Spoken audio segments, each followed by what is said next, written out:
Roy Ayers, the vibraphonist whose music radiated warmth and innovation, has left us. He was 84. His passing on March 4, 2025 in New York City marked the end of an era in jazz funk. Ayers wasn't just a musician, he was a cultural force. His music transcended genres, blending jazz harmonies with funk grooves and soul melodies. He created a sound that was both timeless and instantly recognizable. Ayers' journey began in Los Angeles, where he was born in 1940. The vibraphone, a shimmering instrument of metal bars and resonators, captivated him at a young age. Seeing Lionel Hampton, a master of the instrument, perform, ignited a passion in young Ayers. He received his first set of mallets, the tools of his future trade, from Hampton himself. This encounter solidified his destiny. By the early 1960s, Ayers was making waves in the jazz scene. He recorded his debut album, West Coast Vibes, in 1963, showcasing his burgeoning talent. Ayers' early career was a tapestry of collaborations and explorations. He worked with jazz flautist Herbie Mann, contributing to albums that pushed the boundaries of jazz. Their collaborations, including Virgo Vibes and Stone Soul Picnic, blended Latin rhythms with soulful melodies. These albums hinted at the sonic landscapes Ayers would later create. He wasn't afraid to experiment, to fuse different genres, and to infuse his music with a sense of joy and optimism.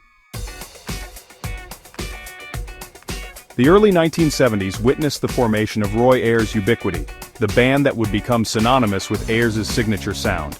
Ubiquity, meaning the state of being everywhere, perfectly captured the essence of their music. It was everywhere, seeping into the soul of the decade. In 1976, they released Everybody Loves the Sunshine, an album that would solidify Ayers' place in music history. The title track, with its infectious groove and uplifting melody, became an anthem.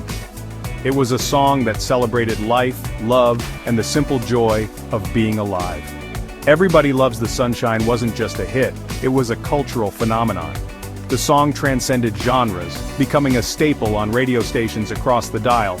It was played in clubs, at parties, and in homes across the globe. The album also featured Brother Green, the Disco King, another track that showcased Ayers' ability to blend jazz, funk, and soul into a seamless whole. Everybody Loves the Sunshine wasn't just an album, it was a statement. It announced the arrival of a new sound, a sound that was both familiar and groundbreaking. Ayers' influence extended far beyond his own recordings. He was a pioneer of neo-soul, a genre that emerged in the 1990s, blending classic soul with contemporary hip-hop sensibilities. Artists like Pharrell Williams have cited Ayers as a major influence, his music laying the groundwork for their own explorations. His music was sampled by a diverse range of artists, from Kanye West and Mary J. Blige to Common and Tyler, the Creator. His sound, once confined to vinyl records, was now being reinterpreted and reimagined by a new generation of musicians. Ayers' collaborations were a testament to his versatility and enduring appeal.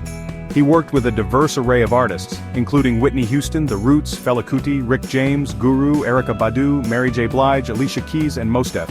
These collaborations weren't just musical partnerships, they were dialogues between artists from different generations and genres, all united by a shared love of music and a respect for Ayers' pioneering spirit. He was a mentor to many, a collaborator to countless others, and an inspiration to all who heard his music. Roy Ayers continued to create and perform well into his later years. He founded record labels, providing a platform for emerging artists. He collaborated with modern musicians, bridging the gap between generations.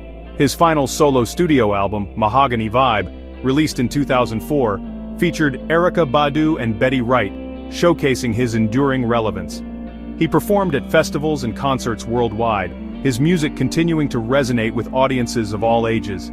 Ayers' legacy is not confined to museums or history books. It lives on through his music. To celebrate his life and his contributions, we encourage you to explore his discography. Stream his albums, get lost in the grooves, and let the sunshine of his music wash over you. Share his music with others, spreading the joy and warmth that he so effortlessly created. Roy Ayers may be gone, but his music will continue to inspire, uplift, and unite us for generations to come.